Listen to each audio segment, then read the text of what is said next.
সিদ্ধান্ত কিন্তু গ্ৰহণযোগ্য সিদ্ধান্ত নহয়, কোনো যুক্তিসংগত নহয় আৰু ন্যায়সংগত নহয়। এইটো আচলতে পুৰস্কাৰো নহয়। যদি আপুনি ভালদৰে পঢ়ি চাই সেই হেৰিখন নিৰ্দেশনা পত্ৰখন, তেতিয়াহ'লে আমাক তিৰস্কাৰ কৰাহে বুজাব এইটো।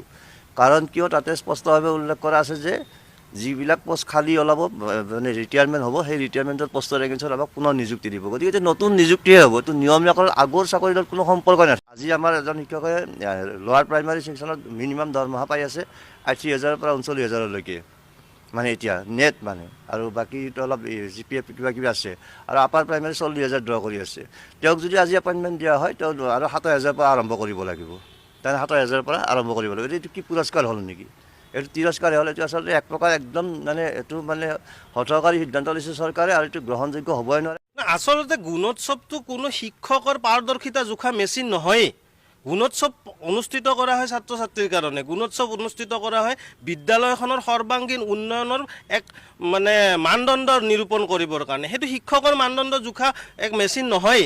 এতিয়া আপোনালোকে চাব, এনেকুৱা এটা পৰিস্থিতি হৈছে, অহা 15 তাৰিখৰ পৰা 3য় পৰ্যায়ৰ গুণোৎসৱ আছে। যিসকল শিক্ষকে আগৰবাৰ A+ পাইছিল, এতিয়া এই অধ্যাদেশটো ওলোৱাৰ লগে লগে তেওঁলোকৰ মনত এনেকুৱা ভাৱ আহিছে যে যদি এইবাৰো A+ কিবা কাৰণত পাই যাওঁ, তেনেহ'লে মোৰ চাকৰিটো নিয়মীয়াকৰণ হ'ব, কিন্তু মই নিজৰ জীৱনটো 10 বছৰ পিছুৱাই গৈ আৰম্ভ কৰিব লাগিব।